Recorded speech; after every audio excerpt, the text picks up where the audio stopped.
చాలా వరకు Sunday school level నుంచి సుపరిచితమైన కొన్ని సందర్భాలు ఇవి.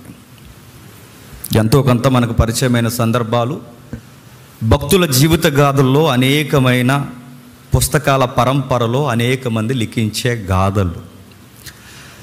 తెలిసిన అధ్యాయాలైనా తెలిసిన సందర్భాలైనా కాస్త మనం నేర్చుకోవాల్సిన సందర్భాలు ఇక్కడ ఉన్నాయి. మనందరికీ దేవుడు మనతో మాట్లాడే ముఖాముఖి సందర్భాలు ఉన్నాయి. ఆమె జీవితం బైబిల్ మోమాటం లేకుండా బయటపెట్టింది. ఆమె ఒక వేశ్య. ఆమెకు కొంతమంది టైటిల్స్ ఇచ్చారు. ఆ రోజుల్లో ఆస్థానంలో వేశ్యను వృత్తిగా వాడేవారు. కొన్ని మతాలలో, కొన్ని ధర్మాలలో, కొన్ని ప్రాంతాలలో, కొన్ని దేశాల్లో వారిని జోగినీలుగా ప్రకటించారు. ఆ జోగినీలు రాను రాను దేవాలయపు పరివారంతో పనులు తగ్గిన తర్వాత వాళ్ళు కొంతమంది సెక్సువల్ వృత్తిని, అంటే సెక్స్ని వర్క్గా తమను తాము ప్రకటించుకున్నారు. ఇక తర్వాత చాలా రూపురేఖలు దాల్చింది, రకరకాలుగా వెళ్ళిపోయింది, రకరకాల ప్రాంతాలకు పోయింది. మూలం ఏదైనా దేవుడి పేరు మీదే కొందరు స్త్రీలను కావాలని వేశ్యలు చేసేవారు. వాళ్ళు ఏం చేయాలి? వారు సామంతుల యొక్క కోరికలు తీర్చాలి. మొట్టమొదటి దేవుడికి పెళ్లి చేస్తారో, ఆ తర్వాత దేవుడికి మాత్రమే పెళ్ళి. ఆ తర్వాత ఎవరైతే మోతుబరులు ఉన్నారో ఊర్లో పలుకుబడి ఉన్న ప్రతి ఒక్కరు వాళ్ళ దగ్గరికి పోయి వస్తుంటారు. అలాంటి జీవితం తనది. ఇంకా చెప్పాలంటే ఆ వృత్తి మీద బతుకుతుంది ఆమె. తనకి అందరి ఇళ్లల్లో ఇల్లు ఇవ్వలేదు, కానీ ప్రాకారం పైన, అంటే ప్రాకారం అంటే తెలుసుగా, ప్రతి పట్టణానికి ఈ సెక్యూరిటీ వాల్స్ ఉండేవి. ఆ గోడ పైన, అంటే ఇది సిటీ అనుకోండి, ఈ చుట్టూ ఉన్న ఈ యొక్క వాల్ ఏదైతే ఉందో ఈ వాల్ పైన తన యొక్క హౌస్ ఉందంట. అంటే గోడ మీదే తన ఇల్లు ఉందంటే గోడ ఎంత ఉంటుందో మీరు అంచనా వేయండి. చైనా వాళ్ళ ఉంటుందన్నమాట. దాన్ని బ్లాకులుగా కడతారు. ఫస్ట్ సెకండ్ కట్టినప్పుడు బహుశా అంచనా ప్రకారం ఈ రెండిటి నడుమ ఆమె ఇల్లు ఉందని అంచనా. ఎందుకంటే బహుశా ఆమెను అందరిలో కలిసి ఉండడానికి ఇష్టపడలేదేమో. పైగా ఆమె కొటేషన్స్ ఇచ్చారు కొంతమంది. ఏమన్నారంటే ఆమె బహిరంగంగా పగల తక్కువ తిరుగుతుంది. మరో మాట చెప్పాలంటే ఆమె రాత్రులే మెలకువగా ఉంటుంది. మరో మాట చెప్పాలంటే ఆమె గురించి వ్యాఖ్యానాలు నేను చదివి నీకు చెప్తున్నాను. ఈమె పగటి జీవితం కన్నా రాత్రి జీవితమే ఎక్కువ ఉంది ఆవిడకి. ఎందుకంటే ఆవిడ వేశ్య. ఒక భర్త లేడు, ఒక గౌరవం లేదు, తనకంటూ పిల్లలు, సంసారం ఇవేమీ లేవు తనకి. అలాంటి టైంలో ఒక భయంకరమైన శబ్దాల పరంపర వినబడుతున్నాయి వార్తల వాళ్ళకి. త్వరలోనే మన దేశాన్ని ఇరుగు పొరుగు వారు కాదు కానీ దూర ప్రాంతం నుంచి, ఐగుప్తి నుంచి వస్తున్న ఇజ్రాయెల్ అని ఒక తెగ ఆక్యుపై చేయబోతుందని వినబడుతున్నాయి. త్వరలో ఇశ్రాయేల్ అని ఒక ప్రజానికం రాబోతున్నారు. ఆ ప్రజలు మన దేశాన్ని కైవసం చేసుకోబోతున్నారు. నా వృత్తి ఏమైపోతుంది ఆ టెన్షన్ కాదు తనకి. వాళ్ళు వచ్చి వశపరుచుకుంటే నెక్స్ట్ నా లైఫ్ ఏంటి ఆ టెన్షన్ లేవు తనకి.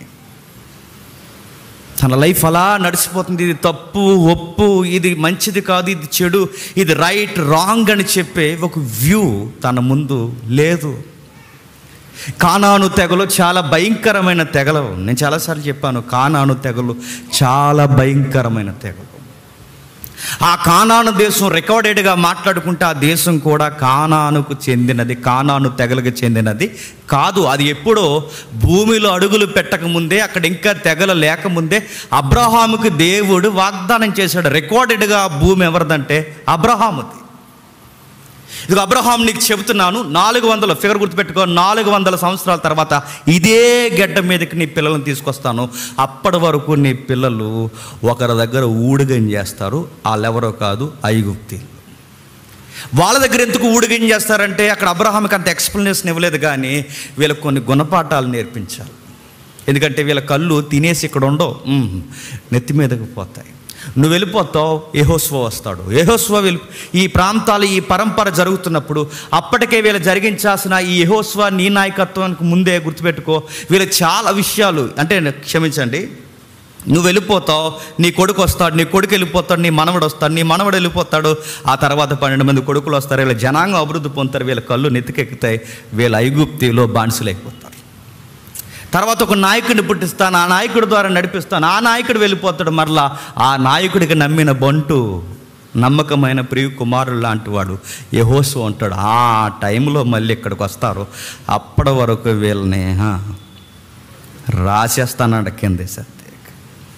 అయితే చాలామంది ఈ మధ్య లీగల్ ఆర్గ్యుమెంట్ చేస్తున్నారు. ఏమనంటే ఏమి యెహోవా దేవుడు అండి, వాళ్ళ దేశాన్ని లాగేసి వీళ్ళకి ఇచ్చేయడం, వీళ్ళ దేశాన్ని లాగేసి వాళ్ళకి ఇచ్చేయడం, ఇదేమన్నా లా సంబంధించిన సరి అయిన ఫైట్ అనేది, లీగల్ ఫైట్ అనేది? కానాను వారి దేశాన్ని లాగేసుకుని వీళ్ళకి ఇచ్చేయడం ఏంటంటే, నేను అడుగుతున్నాను, నీకు మూలాలు తెలియక పెద్ద ఏదో లీగల్ ఏజెంట్లా మాతో మాట్లాడుతున్నావు. మూలాలు ఏంటో తెలుసా? అసలు కానానులో ఎవడు అడుగులు పెట్టకముందే, అంటే కానానులో ఇంత జాతి విస్తరించకముందే, ఆ తెగలో ఎవరు ఇంకా పునాదులు వేయకముందే, అబ్రహాం ఇంకా పుట్టకముందే దేవుని సంకల్పం ఆ భూమి మీద ఉంది. మొరియా పర్వతాల మీద తన కుమారుడు బలి కావాలన్న తన చిత్తం ఉంది. ఆదాం ఇంకా పండు తెంచకముందే ఎక్కడ బలియాగం, ఈ ప్రపంచ పటం మీరు ఎప్పుడైనా చూడండి, ప్రపంచ పటం ఉంటుందిగా, వరల్డ్ మ్యాప్. ఆ ప్రపంచ పటానికి మధ్యస్థపు భాగం జెరూసలేం ఇజ్రాయెల్. ఆ ఇజ్రాయెల్ సెంట్రల్ ఏరియాలో ఉంటుంది. ఆ సెంట్రల్ ఏరియాలో తన కుమారుడు శిలువ యాగం జరగాలన్నదే దేవుని చిత్తం. ఏదైనా తోటలో మంచి చెడు తెలివినిచ్చే వృక్ష ఫలములకు చెట్టు వేయకముందే, జీవవృక్ష ఫలములు వేయకముందే, చెట్టు తోట ఆదాము ఎవరు లేకముందే, అనాది సంకల్పంలోనే పండు తెంచకముందే మన కొరకు ఒకరు తెంచబడాలి, తుంచబడాలి, బలి చేయబడాలని దేవుడు ఎప్పుడో నాటాడు. ఆయన పేరు మెస్సయ్య.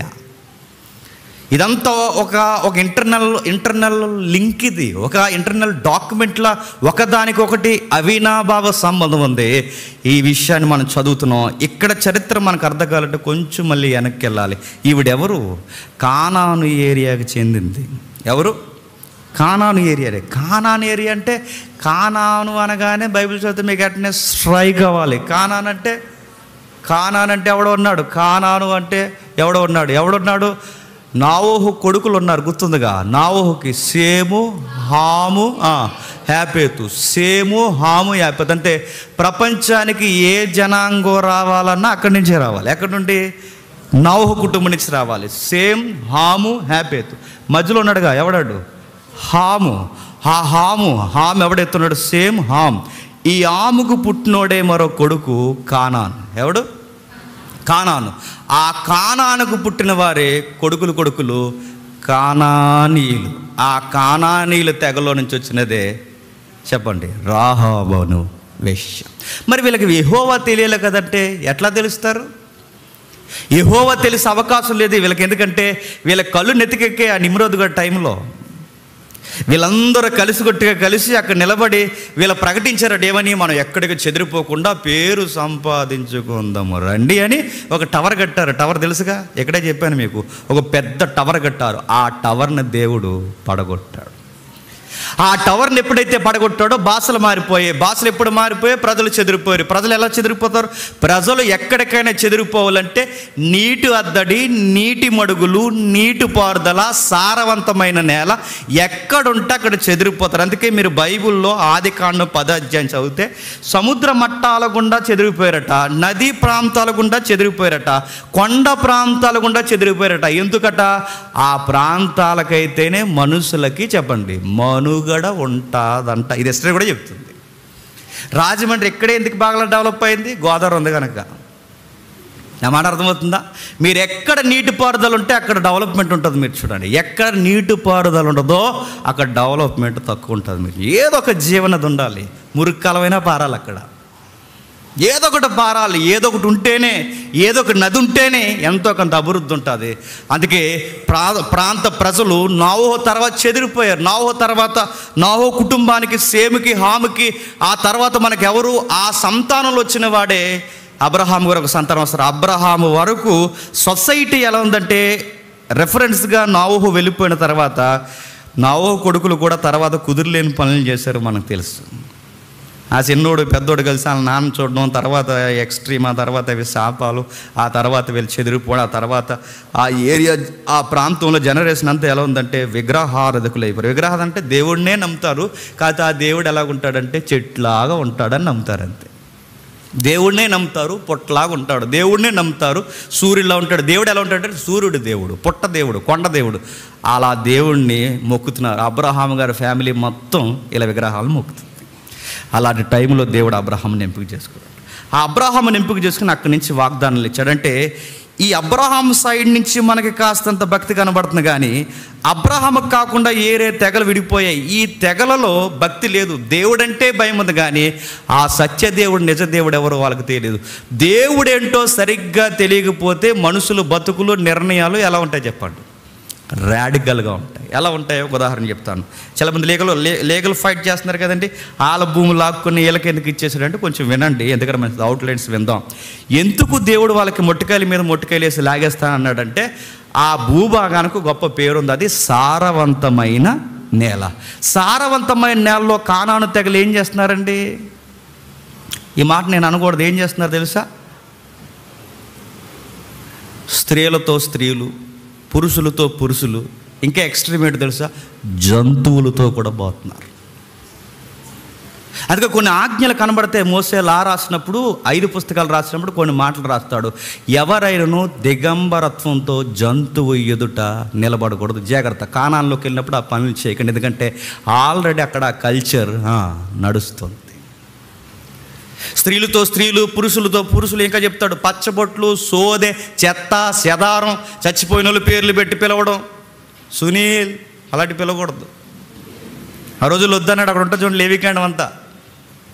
ఇలాంటి సోది చెప్పి కానీ ప్రసంగాలు చెప్పి కానీ ఎవడైనా ఇలాంటి పిలిచావో దేశంలో ఉండడానికి వీల్లేదు. మీకు ముందే చెప్తున్నాను, ఇలాంటివి ఎంకరేజ్ చేయొద్దు. మోజెస్ రాయ్ లా లా లా రాయ్ లా రాశాడు, ఇలాంటి వారు ఉండకూడదు. ఆ రోజు పచ్చబొట్లు, ఈరోజు టాటూస్ ఉండడానికి వీల్లేదు. మోసేకి అడుగడిగిన చెప్పాడు, రాశాడు. పైగా వాళ్ళు ఇంకా ఏం చేస్తారు? బలిసి కళ్ళు నెత్తికెక్కిపోయి ఆ కానాను తెగలు ఏం చేస్తారు తెలుసా? జంతువులతో పోతారు. జంతువులతో పోతే వెచ్చలవిడి శృంగారం, రోగాలు తెచ్చి మానవ జాతిని ఏం చేస్తారు చెప్పండి? అంతం చేసి పడేస్తుంది. ప్రపంచం ఒక అవయవం అయితే, ప్రపంచం ఒక దేహం అయితే, ఆ దేహానికి ఒక భాగం ఒక అవయవం అయితే, ఆ అవయవానికి రోగం వస్తే మొత్తం దేనికి వస్తుంది చెప్పండి? దేహానికి వస్తుంది.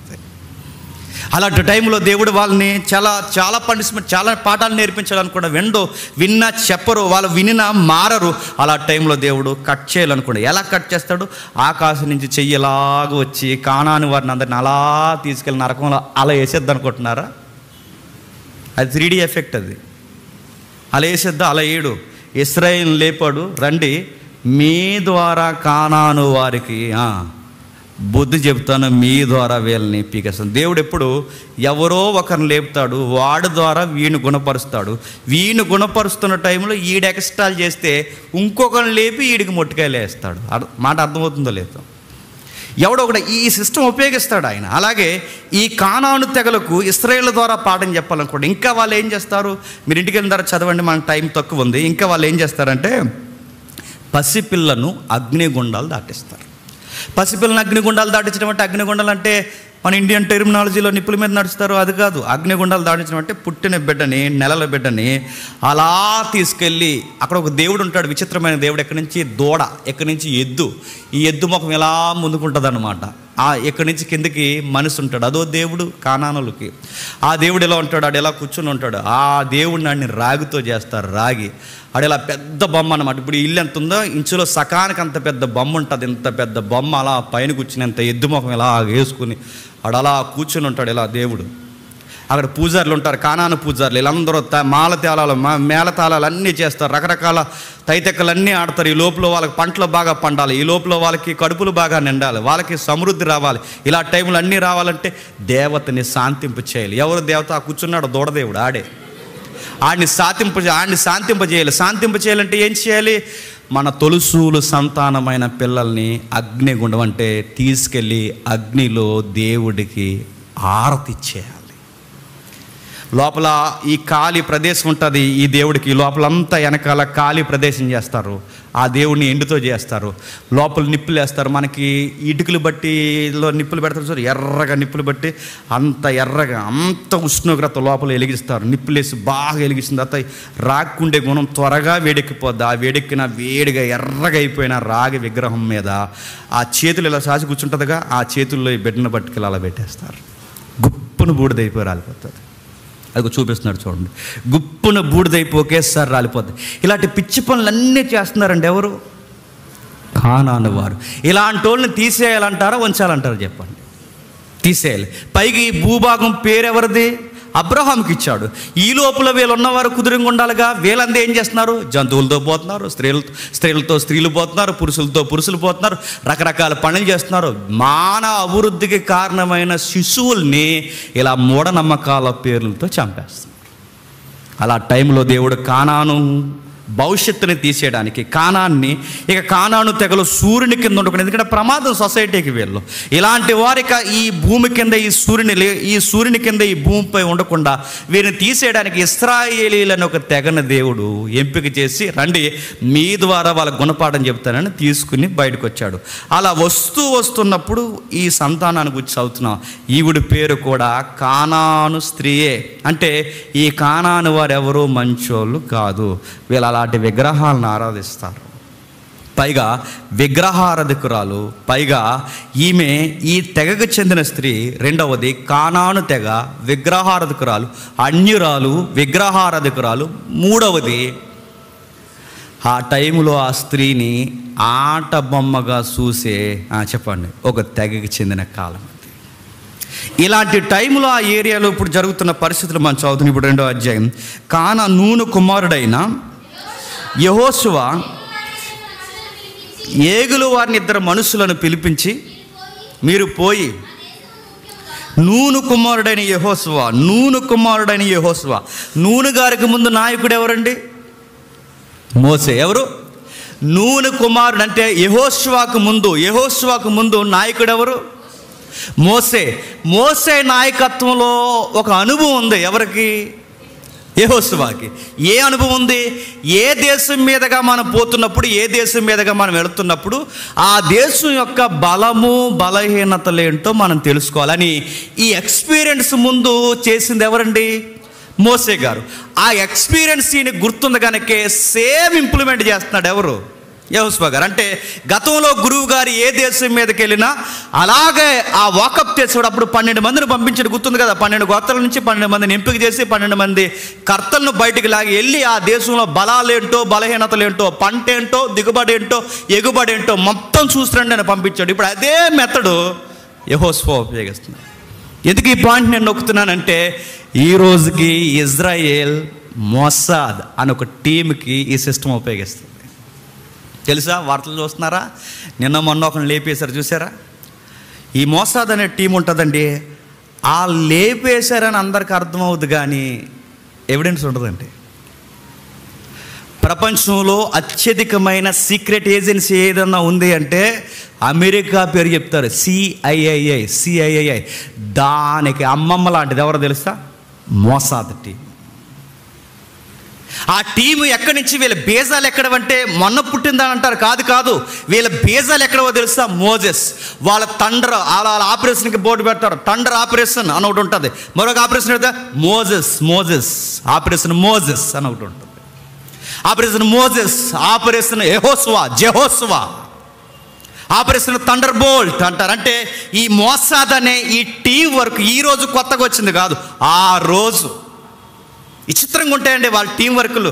వాడి దేశంలో బాగా గుర్తుపెట్టండి, వాళ్ళు ఇక్కడికి వచ్చి, నేను ఈ మాట అనకూడదు, ఏ దేశం కన్నా వెళ్ళి ఈ దేశం మనకు వ్యతిరేకంగా ఉందంటే దేశంలో ఎవరిని ఏమనరు, ముందు దేశంలో ఉన్న ప్రధానమంత్రిని లేపెత్తారు. మన దేశానికి వచ్చి మన ప్రధానమంత్రిని ఎప్పుడు చంపేశారో మనకే తెలియదు. అలా ఉంటుంది వాళ్ళ పని. ఇంకా విషయం చెప్పినా, నిన్న మొన్న చంపేశారు ఇరాన్, ఇరాక్, ఆ పక్కన లెబనాన్, ఈ పక్కన సౌదీ అరేబియా, అటేపు ఈజిప్ట్, ఈ కిందికి పోతే ఇంకా అరబ్ దేశాలు, సౌదీ అరేబియా, ఇన్ని ప్రాంతాలు ఎలా చుట్టూ దేశానికి ఆ దేశానికి శత్రు వర్గాలు ఉంటాయండి. మధ్యలో కోడిపిల్లకి ఎంత ఉంటుందండి ఇజ్రాయెల్ దేశం, ఇంతే. ఎంతున్న ఈ దేశం ప్రపంచాన్ని ఫటాఫట్ వాయిస్తుంది, ఫటాఫట్. ఎంత ధైర్యం ఆ ఇజ్రాయెల్ దేశానికి ఎలా ఉందంటే, ఇజ్రాయెల్ దేశం దగ్గర మోస్తరు టీం వర్క్ ఉంది. ఆ టీంని దాటిపోయేటప్పుడు వాళ్ళు స్కెచ్ చేశారో, ఈ వర్డ్ నేను అనకూడదు, వాళ్ళు స్కెచ్ చేశారో బొరుదులో ఉన్నోడు కూడా బయటికి లాక్కొచ్చి మళ్ళీ చెప్తున్నాను మక్కిలర్ కొట్టేస్తారు. వాళ్ళు ఎవడుండ్రో ఆ టీంలో ఎవడు పని చేస్తున్నాడో తెలుసు. అసలు ఆ టీంలో ఉన్నాడని, ఆడు ఇది పని చేస్తున్నాడు ఎవరికి తెలియదు. అసలు ఆడు ఈ టీం మెంబర్ అని ఎవరికి బయటకు ఎక్స్పోజ్ అవ్వదు. రిటైర్ అయిపోయాడు బుక్ రాస్తే కానీ ఆడు అందులో ఆఫీసర్గా పనిచేసిన మనం ఎవరికి తెలియదు. మామూలుగా ఉంటారు అందరూ. ఆడు మనవడు అనుకుంటాం మనం. ఆడు మనవడు కాదు, గుర్తుపెట్టుకోండి. ఆడు ఇజ్రాయేలోడు, గుర్తుపెట్టు. ఆ టీం అన్ని దిక్కులు ఉంటుందండి. మీకు మీరు నమ్ముతారు లేదో, ప్రతి ప్రాంతంలో వాళ్ళ ఇంటెలిజెన్స్ డిపార్ట్మెంట్ పనిచేస్తుంది. వాళ్ళ ఎవడో వచ్చాడు మోసద టీం నుంచి వచ్చి నన్ను చంపేయడం అనుకుంటు, మీరు వెళ్ళనిస్తారా? వెళ్ళనిస్తారంటే మీరు గొప్ప బతులు అన్నమాట. వెళ్ళనిస్తారా? ఎంతో కొంత డిఫెన్స్ చేస్తారు కానీ ఆడిని వెళ్ళనిస్తారా? పట్టుకుంటారా? ఏదో చేస్తారు కానీ మా వాడిని ఎలా చంపేస్తారు? వెళ్ళనిస్తారా? వెంటనే చనిపోయిన పట్టుకో, వాళ్ళు వెంటనే చంపరు. గుర్తుపెట్టుకుని అన్ని ఆపరేషన్లు వెంటనే చంపరు. రోజు రోజుకి అంటే ఒకే రోజు చావరు. రోజు రోజుకి చచ్చిపోయి ఒక రోజు చచ్చిపోయి ఈ లోపల వీడు చాలా దూరం వెళ్ళిపోతాడు. అంటే ఎలా చంపుతారు? ఈ మధ్య మీరు చదువుతున్నారు లేదా ఆర్టికల్స్, ఇజ్రాయెల్ ఆర్టికల్స్ చదవండి. టూత్పేస్ట్లో విషం పెట్టి చంపేశారంటే. టూత్పేస్ట్లో ఎలా పెట్టారు? పేస్ట్లో పెట్టారు. వాడిని ఎలా చంపాలి? ఒకేసారి చంపకూడదు. టూత్పేస్ట్లో విషం పెట్టారు. విషం పెట్టినప్పుడు ఎలా ఒకసారి ఇలా తోముకున్నానే చచ్చిపోడు. ఆ విషాన్ని ప్రత్యేకించి తయారు చేశారు. ఆ పాయిజన్ ఎలా ఉంటుంది తెలుసా? రోజు మొహం కడుకుంటాడు కదా, రోజు కొంచెం వెళ్తుంది అన్నమాట లోపలికి. అలాగ 4 మినిట్స్ లోపల కొంచెం లోపలికి వెళ్ళి ఒక వారం రోజుల తర్వాత బాగా బలంగా పనిచేస్తుంది. బయట చెక్ చేసుకుంటే ఏదో ఫుడ్ ఎలర్జీ ఏదో జరిగింది, లేదా ఫుడ్ పాయిజన్ జరిగింది అనుకుంటాం.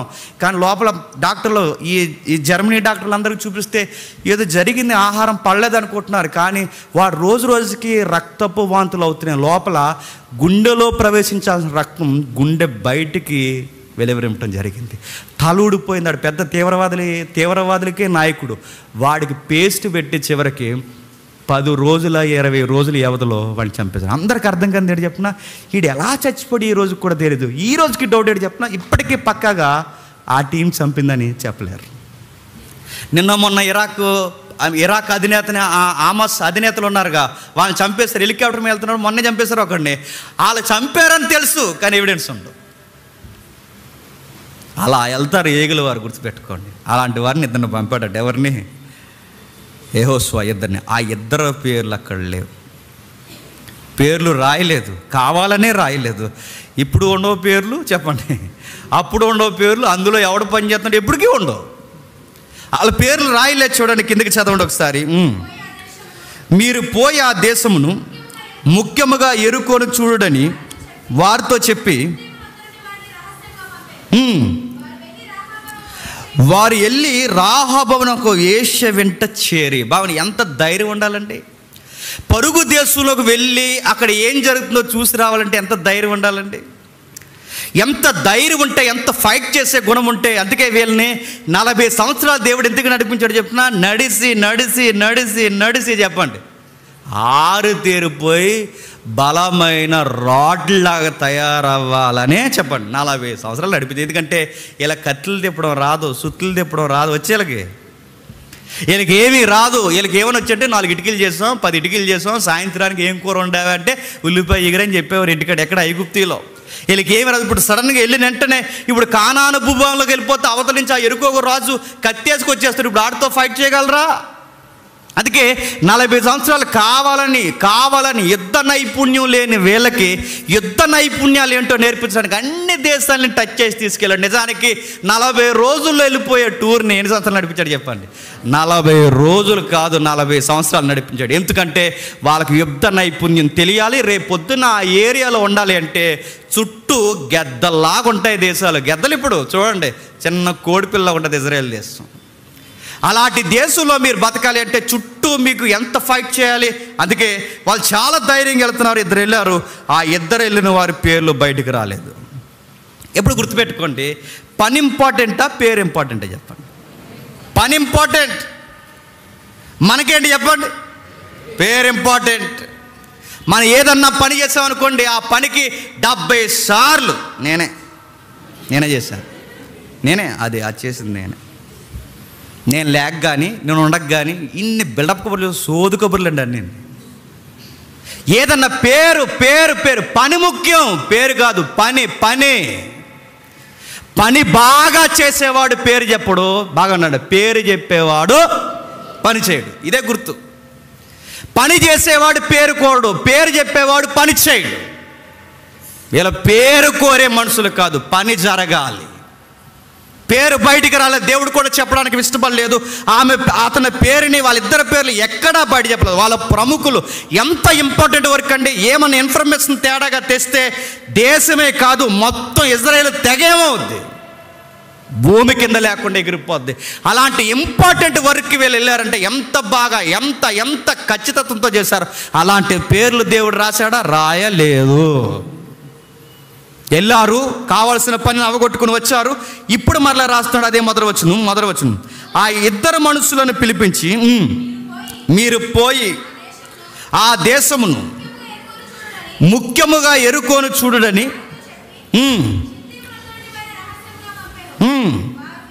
వారు వెళ్ళి రాహాబను ఒక వేశ్య వెంట చేరి. మళ్ళీ నోట్ చేయండి.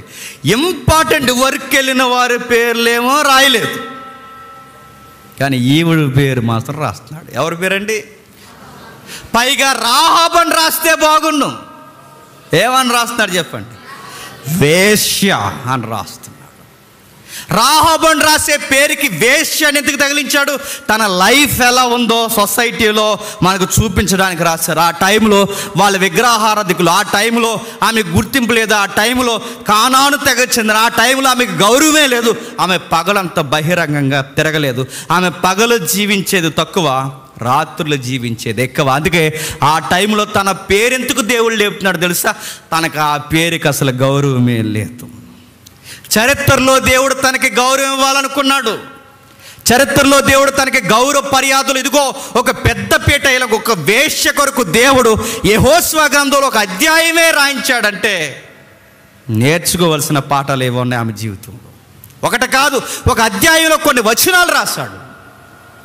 బలమైన మాటలు తన చుట్టూ చొప్పిస్తున్నాడు. ఇదిగో వాళ్ళ పేర్లు రాయలేదు, ఈవిడి పేరు ఎందుకు రాస్తున్నాడు? పేరు లేదా ఊర్లో ఆమెకి, గౌరవం లేదా ఊర్లో ఆమెకి, గుర్తింపు లేదా ఊర్లో ఆమెకి. గుర్తింపు లేని, పేరు లేని ఆమె ఇంటికి దైవ చిత్త ప్రకారమే ఇద్దరు మనుషులు వెళ్ళారు. ఆ రోజులు అనేవారట, బహుశా ఆ ఇంటికి ఎందుకు వెళ్ళారంటే, బహుశా చాలామంది అనుకుంటారు బహుశా ఆ ఇంటికి ఎందుకు వెళ్ళారంటే, ఆ రోజుల్లో ఆమె వేశ్యవృత్తే కాదు, కాస్తంత చెప్పండి భోజనం వాటిలో కూడా నడిపేదని టాకు కొన్ని వివరణలో.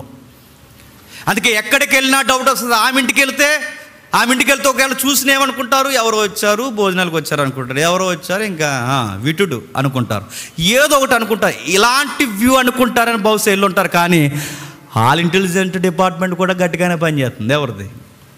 ఎరుగో వాళ్ళది. ఎవడో కొత్త వాళ్ళు వచ్చారు, అబ్బాయి ఏగులు వారట, మన ఇన్ఫర్మేషన్ పట్టుకెళ్ళి మన దేశాన్ని ఎలాగైనా సరే పట్టేయాలని చూస్తున్నారు. ఆ కొత్త వాళ్ళు ఎవరో కాదు, పేర్లతో సహా, అంటే దేశం పేరుతో సహా చెప్తున్నారు. వాళ్ళు ఎవరో కాదు, ఇశ్రాయేలుకి తెగ చెందిన వారని అంచనా వేసేస్తారు. వచ్చారు, ఆవిడ దగ్గరకు వచ్చి మాట్లాడుతున్నారు. రెండవ వచనంలో ఎవరు మాట్లాడుతున్నారు చూడండి. రెండవ వచనం, దేశమును ఏగు చూచుటకు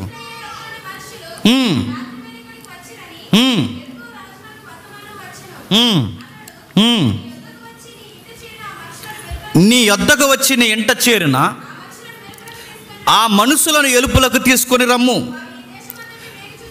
వారి ఈ దేశమంతటిని వేగు చూసుటకే వచ్చిరా. నేను మనుషులను పంపగా ఆ స్త్రీ ఆ ఇద్దరు మనుషులను తోడుకొని వారిని దాసిపెట్టి, మనుషులు నా యొద్దకు వచ్చిన మాట నిజమే, వారు ఎక్కడి నుండి వచ్చిరో నేను ఎరుగను. చీకటి పడుచుండగా గవిని వేయబడు వేళను ఆ మనుషులు ఎలుపలకి వెళ్ళిరి, వారెక్కడికి పోయిరో నేను ఎరుగను. బాగా వినండి, నిజం చెబుతుందా అబద్ధం చెబుతుందా చెప్పండి? అబద్ధం చెప్తుంది. అబద్ధం చెప్పే ఆవిడ్ని దేవుడు ఎందుకు ఇష్టపడ్డాడండి? అసలు 10 ఆజ్ఞల్లో ఒక ఆజ్ఞ ఏంటండి? అబద్ధం ఆడకూడదు. దేవుని యొక్క శాసనాల్లో ఒక శాసనం అడుగడుగునా కనిపించింది, అబద్ధము ఆడకూడదు. మరి అబద్ధం ఆడుతున్న దేవుడు నీవుడిని ఎందుకు మెచ్చుకున్నాడు? చాలామంది ఈ లాజిక్లో ఉపయోగించి ఆ రోజు రాహాబు అని వేశ్య అబద్ధం ఆడినప్పుడు దేవుడు ఆమెను క్షమించలేదా, చేర్చుకోలేదంటే నువ్వు వేశ్యవా అని అడుగుతున్నాను నేను. ఒక విషయాన్ని నువ్వు అప్లై చేసుకున్నప్పుడు అన్నీ అప్లై అవుతాయి, గుర్తుపెట్టుకో. నేను అడుగుతున్నాను, ఆమె అబద్ధం ఆడింది కనుక నేను అబద్ధం ఆడతానంటే నీ మీదకి ఏ రాజు వచ్చాడు దండయాత్రకి? మిల్లుని ఆక్యుపై చేయడానికి పాకిస్తాన్ నుంచి ఎవడన్నా వచ్చాడా? మీరెందుకు దాన్ని అప్లై చేసుకుంటున్నారు అంటే ఆవిడ అబద్ధం ఆడింది కనుక అయినా ఆవిడని అప్లై చేసుకోవడం ఏంటి? ఆవిడ ఒక అన్యరాలు, అప్పటికి ఆవిడకి ఇంకా పూర్తి విశ్వాసము, బాగా వినండి, ఆవిడ పూర్తిగా దేవుణ్ణి పూర్తిగా విశ్వసించి ఇజ్రాయేల్లో కట్టబడిన స్త్రీ కాదు. ఇంకా అరకొర జీవితం ఉంది దానికి, వేశ్యవృత్తి జరిగిస్తుంది. ఇంకా తన జీవితాన్ని ఎక్కడి వరకు మాదిరిగా తీసుకుంటావు? అబద్ధాల మాదిరి ఏంటి నీకు? బైబిల్ ఎలా చెప్పాడు, ఏమని చెప్పాడు చూడండి. కీర్తన గ్రంథం 5వ అధ్యాయం 6వ వచనం. కీర్తన గ్రంథం 5వ అధ్యాయం 6వ వచనం. అబద్ధమాడు వారిని నీవు నశింపచేయదు. ఏంటట? అబద్ధమాడు వారిని నీవు నశింపచేయదు. అబద్ధమాడు వారిని నువ్వు నశింపచేయదు. అబద్ధాలు ఆడేవాడిని దేవుడు నశింపచేస్తే బాగా వినాలి, మరి ఈవుడిని ఎందుకు నశింపచేయలేదు? అబద్ధం ఆడేవాడిని వదలడుగా, అబద్ధాలు ఆడేవాడిని నశింపచేస్తారు. చాలామందిని గమనించండి, చిన్న విషయాలకి అబద్ధాలు ఆడేస్తారండి. చిన్న విషయాలకి, చీటికి మాటికి అబద్ధాలు, ప్రతి దానికి అబద్ధాలు. అరే దీనికి అబద్ధం అవసరం లేదన్న దానికి కూడా అబద్ధం. అలానే అవసరం ఉన్న దానికి ఆడమని కదా, ఓడంటారు. దేనికి అవసరం లేదు, ప్రతి దానికి అబద్ధం. మరో మాట గమనించండి, యెహోవా తన ప్రజలను అబద్ధాల ద్వారా రక్షించుకునే చేతగాని దేవుడు కాదు. మరలా గమనిక, యెహోవా అబద్ధాల ద్వారా తన దాసులను రక్షించుకునే చేతగాని అబద్ధాల దేవుడు కాదు. అసలు అబద్ధాల ద్వారా తన ప్రజలను రక్షించుకోవాల్సిన అవసరం యెహోవాకు లేదు. ఆయన అవసరమైతే శత్రువులు గుండెలు అదిరిపోయేలా ఎర్ర సముద్రాన్ని సీరేస్తాడు, ఎరుకో గోడల్ని పడగొడతాడు, సూర్యచంద్రుల్ని ఆపేస్తాడు, తన ప్రజల్ని కాపాడడానికి అవసరమైతే వర్షం పడకుండా నిలిపేస్తాడు, సముద్రం మీద నడిచొస్తాడు, సముద్రాన్ని అదుపు చేస్తాడు, ఎలా అయినా మార్చగల. అలాంటి ఆయనకి ఇంత శక్తి సంపన్నత కలిగిన వాడికి, సార్వభౌమ అధికారం కలిగిన వాడు, ఒక ఆడది, ఒక స్త్రీ లేదా ఒక తల్లి, ఒక వ్యభిచారి ఆమె అబద్ధం ఆడితే వేరే గుడ్డమ్మ నీ అబద్ధం వల్ల నా పిల్లలు బతికారు అంటాడా? నువ్వు ఆడిన అబద్ధమే, నేను ఆడిన అబద్ధమే, ఎవడవాడిన అబద్ధమే. అబద్ధమే. ఇక అబద్ధంలో నీతి లేదు. ఈ నీతిని బట్టి అబద్ధాన్ని కొట్టేయడానికి లేదు. అబద్ధం ఆడకూడదు. బైబుల్ ఇంకా క్రొత్త నిబంధనలో చెప్పాడు, ఏమని చెప్పాడు? మీ మాట అవునంటే అవును, ఇంకేరే మాట మాట్లాడకండి. తెలుసు అంటే తెలుసు, తెలియదంటే తెలియదు. దొంద అర్థం చెప్పుకో. కొంతమంది మొండు తిన్న పాములాగా, నోట్లో మొండు తిన్న పాములాగా ఏం చెప్పరు, ఏదో చెప్పు మాకు, తెలివితేటలా అయ్యి అని అడుగుతున్నాను. తెలివితేటలు అయ్యి ఏదో ఒకటి చెప్పు. నువ్వు అన్నా కూడా అబద్ధమే. నేను మళ్ళీ చెప్తున్నాను, అబద్ధం ఆడకూడదు. అబద్ధం ఆడడానికి వీల్లేదు. మరి అబద్ధం ఆడిందిగా ఈవిడ ఎందుకు? దేవుడు తన అబద్ధాన్ని లెక్కల్లోకి తీసుకోలేదు, ఆమె విశ్వాసాన్ని లెక్కల్లోకి తీసుకున్నాడు. ఏమని నమ్మింది?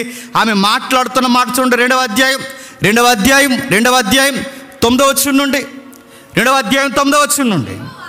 యెహోవా ఈ దేశమును మీకు ఇచ్చుచున్నాడనియు, మీ వలన మాకు భయము పుట్టుననియు, మీ భయము వలన ఈ దేశము నివాసులందరికీ ధైర్యము చెడుననియు నేను ఎరుగుదును. మీరు ఐగుప్తీ దేశం నుండి వచ్చినప్పుడు మీ ఎదుట యెహోవా ఎర్ర సముద్ర నీరుని ఎలాగ ఆరిపోజేసినో, యొర్దాను తీరమునున్న అమోరీల ఇద్దరు రాజులైన సీహోనునకును ఓగునకును మీరేమి చేతురో అనగా మీరు వారిని ఎలాగ నిర్మూలన చేసిరో ఆ సంగతి మేము వింటిమి. కింద వచ్చును, మేము వినినప్పుడు మా గుండెలు కరిగిపోయాను. వినినప్పుడు బాగా వినండి. ఈమె ఏమి బలంగా నమ్ముతుందో తెలుసా? యెహోవాను గూర్చిన సంగతులు విన్నది. అంతే. ఇక్కడ ఒక మాట తగిలించవచ్చండి. చూసిందా ఎర్ర సముద్రం పాయలవడం? చూడలేదు, విన్నాది అంతే. శత్రువులు ఎలా ఒరిగిపోయారో చూసిందా? విన్నాది. విన్న ఆమె చాలా బలంగా నమ్మిందట. ఎంత బలంగా? చూసి నమ్మేవారి కన్నా ఇశ్రాయేలు చూశారు, ఎర్ర సముద్రం పాయలవడం చూశారు, అరణ్యంలో రాలారు. చూసినోలే నిలబడలేదు. వచ్చిన వారు ఎంతమంది అయ్యంటే ఆ తరంలో 2 తప్ప చూసిన వారు మెజారిటీ 99% అరణ్యంలో రాలిపోయారు. చూసిన వాళ్ళు రాలిపోయారు. చూడని తల్లి బలంగా నమ్ముతుందంట, యెహోవా గొప్పోడు అని. మనసుకుండే రోగం ఏంటో తెలుసా? మనసుకుండే రోగం మన కళ్ళ ముందు అన్నీ జరిగితే మనకు ఎదవగారాపం ఎక్కువైపోద్ది. అందుకే విలువ ఎదురుగున్న వాళ్ళకన్నా చెప్పండి దూరంగా ఉన్న వాళ్ళకి ఎక్కువ తెలుస్తుంది. దేవుడు రోజు అన్నం పెట్టి, దేవుడు రోజు నీళ్లు పెట్టి, దేవుడు రోజు వాళ్ళకి కావలసినవన్నీ ఇస్తే వీళ్ళ కళ్ళు నెత్తికెక్కిపోయి దేవుని లోకు కట్టారు. వీళ్ళు నీళ్ళు ఇస్తావా? మమ్మల్ని చంపేయడానికి తీసుకొచ్చావా? అన్నం పెడతావా? మమ్మల్ని చంపేయడానికి తీసుకొచ్చావా? మాంసం ఇవ్వా? మోజెస్ బుత్తాలు వాళ్ళ బుర్రకెక్కలేదు.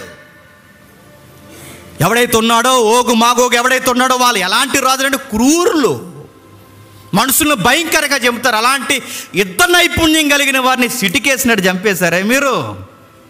ఇలాంటి వండర్స్ వాళ్ళ ముందు జరిగితే చూసిన వాళ్ళందరూ బలంగా నమ్మలేదట. విన్నది విని బలంగా నమ్మేసింది. దేవుడు తనలో ఇష్టపడింది ఏంటో తెలుసా? తాను బలముగా నమ్మింది. చూసి నమ్మేవారి కన్నా చెప్పండి చూడక నమ్మిన రాహాబు దేవునికి నచ్చింది. విశ్వాసం నచ్చింది. అందుకే బైబిల్ కోట్ చేసింది. మీరు ఎక్కడైనా చూడండి బైబిల్ ఎలా కోట్ చేసింది తెలుసా? ఇదిగో ఆమె గూర్చి మాట్లాడుతున్నప్పుడు విశ్వాసమును బట్టి రాహాబు అను వేశ్య దేవుడికి దేని బట్టి నచ్చింది? విశ్వాసమును బట్టి. ఎవరి పత్రిక 11వ అధ్యాయం. విశ్వాసమును బట్టి రాహాబు అను వేశ్య అబద్ధాలను బట్టి కాదు, బాగా లాజిక్ మాట్లాడిందని కాదు, తప్పించిందని కాదు, మంచిగా కవర్ చేసిందని కాదు, తెలివైన పిల్ల అని కాదు. మరి ఎందుకు నచ్చింది? విశ్వాసమును బట్టి. విశ్వాసమును బట్టి అంటే దేవుడు తనలో చూసింది కళ్ళతో చూసిన వారి కన్నా చెవులతో వినిన ఈ విశ్వాసం నాకు నచ్చింది. అందుకే దేవుడు మెచ్చుకున్నాడు, విశ్వాసుల జాబితాలో పెట్టాడు. తాను గూర్చి ఒక అధ్యాయమే ప్రత్యేకించి కేటాయించాడు. దేవుడు ఈ దేశమును మరలా మొదటి పాయింట్ చెప్పి మొదటి వచనం చెప్పి ఆ మొదటి మాట మనం ఒకసారి ధ్యానిద్దాం. 2వ అధ్యాయం 9వ వచనం చూడండి. 2వ అధ్యాయం 9వ వచనం.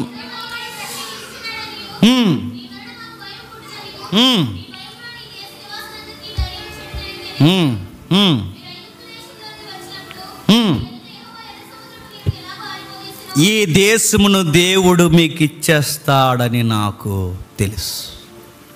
నమ్ముతుందండి?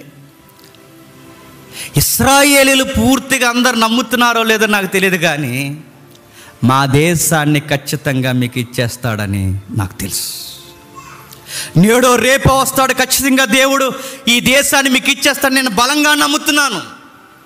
ఇశ్రాయేల్ పౌరులందరూ నమ్ముతున్నారు లేదో నాకు తెలియదు, కానీ నేను బలంగా నమ్ముతున్నాను. మా దేశంలో ఒక టాక్ నడుస్తుంది. ఆ టాక్ ఏంటో తెలుసా? మీరు ఎర్ర సముద్రాన్ని పాయలు చేసినప్పుడు మా ప్రజలందరూ విన్నారు. ఇలా ఏ విషయం మీద వచ్చారండి? ఏగులవారు. ఏగులవారు అంటే ఇన్ఫర్మేషన్ కోసం వచ్చారు. దేవుడి గమ్మత్తు చూడండి. ఆ ఇన్ఫర్మేషన్ దేవుడు చెప్పండి చక్కగా పోసగుచ్చినట్టు పబ్లిక్ టాక్ ఏముందో ఎవరి ద్వారా దేవుడు ఇన్ఫర్మేషన్ ఇస్తున్నాడు చెప్పండి? వేశ్య ద్వారా. ఆ ఇంటికి వెళ్ళి టీవీ 9 లాగా ఇలా మౌతెట్టి ఏమనుకుంటున్నారు ఇశ్రాయేల్ కొరకు? చెప్పండి మీ అభిప్రాయం ఏంటి అంటే చెప్తారు వాళ్ళు. ఇలా మేము మొన్న అక్కడ ఆ ఓగన్న వాడిని కాడ మేము ఓడించేసాం, దాని మీద మీ అభిప్రాయం ఏంటంటే చెప్పండి అని చెప్తారు వాళ్ళు. అసలే కొత్త మొఖాలు తేడాగా తిరిగితే పట్టేసుకుంటారు. అందుకే దేవుడు వీళ్ళకి రిస్క్ లేకుండా వీళ్ళని కాపాడాడు. ఆ ఏషియా ఇంట్లో వాళ్ళకి కావాల్సిన ఇన్ఫర్మేషన్ దేవుడు తన నోట వినిపిస్తున్నాడు. అందరు వెళ్ళిపోయారు. మిద్ది మీద దాచింది. అయ్యా మీకు విషయం చెప్పాలి, మీకు విషయం చెప్పినా మా టౌన్ అంతా మాట్లాడుకుంటున్నారు, మా సిటీ అంతా మాట్లాడుకుంటున్నారు, ఖచ్చితంగా మీరు వస్తారు, మీ దేవుడు గొప్పోడని కూడా మాట్లాడుకుంటున్నారు, కానీ ఎంతైనా దేశం ఇవ్వలేం కదయ్యా. కానీ నాకు విషయం నేను బలంగా నమ్ముతున్నాను, నేడో రేపో వస్తారు, మా దేశాన్ని మీరు తీసుకెళ్ళిపోతారు. రెండో విషయం నేను నమ్ముతున్నాను, మీ దేవుడైన యెహోవా పైన ఆకాశమందును కింద భూమి యందును దేవుడే. ఎంత బాగా నమ్ముతుందో చూడండి. ఒకటి, మా దేశాన్ని మీరు ఎలాగైనా తీసుకెళ్ళిపోతారు. రెండవది చెప్తుంది, దేవుడు మీలాంటి దేవుడు ఇంకెక్కడా లేడు. ఈ మాట చదువుతుంటే నాకేం గుర్తొచ్చిందో చెప్పనా? వర్షిప్ చేస్తుందంట ఆవిడ. నిజానికి ఎరుకో రాజును పొగడాలి ఎవరు? ఆవిడే. ఆవిడ అక్కడ పెట్టిన దేనికి? ఎప్పుడు ఇలా పొగుడుతుండడానికి, ఇలా ఆశలు తీర్చడానికి. రాజును పొగడాల్సిన ఆవిడ రాజును పొగట్లేదు, అసలు రాజును పొగుడుతుంది. ఎవరిని చెప్పండి? మీ దేవుడు లాంటి దేవుడు ఇంకెక్కడ లేడయ్యా. ఆకాశం కలగజేసిన వాడు ఆయనే, భూమిని కలగజేసిన వాడు ఆయనే, నక్షత్రాలు కలగజేసిన వాడు ఆయనే, సూర్యచంద్రులు కలగజేసిన వాడు ఆయనే. ఈ మాటలు చదువుతుంటే మీకు ఏం గుర్తొస్తున్నాయండి? 130 కీర్తన శీర్షిక నడుస్తా చూసారు, 136వ కీర్తన. ఆ మాటలు గుర్తు రావాలి. ఉన్నాయి, ఒకసారి చూద్దాం. ఒకసారి చూడండి. 136వ కీర్తన, 136వ కీర్తన, 136వ కీర్తన 4వ వచనం నుండి, 136వ కీర్తన 4వ వచనం నుండి మరలా చదవమ్మా. ఆయన ఒక్కడే మహత్కార్యములు చేయువాడు, ఆయన కృప నిరంతరము ఉండును. తన జ్ఞానము చేత ఆకాశమును కలగజేసెను, ఆయన కృప నిరంతరము ఉండును. ఆయన భూమిని నీళ్ళ మీద పరిచినవాడు, ఆయన కృప నిరంతరము ఉండును. ఆయన గొప్ప వాటిని నిర్మించేవాడు, ఆయన కృప నిరంతరము ఉండును. పగటి వేళకు ఆయన సూర్యుడి చేసెను, ఆయన కృప నిరంతరము ఉండును. రాత్రి ఏలుటకు చంద్ర నక్షత్రములను చేసెను, ఆయన కృప నిరంతరము ఉండును. ఏంటట? ఆమె మాట్లాడుతున్న మాటలు చూడండి. ఆమె మాట్లాడుతున్న మాటల కీర్తనలో కనబడుతున్నాయంటే ఇలాంటి మాటలు ఆ రోజు మాట్లాడింది. ఆకాశంలో కనబడుతున్న అన్ని నక్షత్రాల కన్నా, విలవేల్పుల కన్నా కులద. ఎందుకంటే వీళ్ళు ఆకాశాన్ని మొక్కుతారుగా, సూర్యుని మొక్కుతారు, చంద్రుని మొక్కుతారు, అన్నిటిని మొక్కుతారు. వీటన్నిటికన్నా గొప్ప దేవుడు మీ దేవుడే గొప్ప దేవుడు. పైన ఆకాశం ఉంది కానీ, కింద భూమి ఉంది కానీ, అసలు దేవుడు అని పేరు పెట్టుకునే సృష్టిలో అన్నిటికన్నా గొప్ప దేవుడు మీడే. అయినా నేను చెప్తున్నాను, వీటన్నిటినీ కలగజేసిన దేవుడు మీ దేవుడే. ఇవన్నీ మాకు తెలుసండి. మా టౌన్లో అందరూ మాట్లాడుకుంటున్నారు. మరొక విషయం ఏంటో తెలుసా? మీరు ఎర్ర సముద్రాన్ని పాయలు చేశారన్న వార్త మా కళ్ళలోకి వచ్చేస్తుంది. సముద్రం పాయలు అయిపోవడం ఏంటి సార్? ఇవన్నీ టాక్స్ ఎక్కడ మాట్లాడుకోవడం తెలుసా? మిద్ది మీద. ఎవరు? వాళ్ళిద్దరూ, ఈవిడ ఒకరు. ఆ మిద్ది మీద మాట్లాడుకున్నారు. ఆ మిద్ది మీద మాట్లాడింది యెహోషువ మనకు రాశాడు అన్నమాట.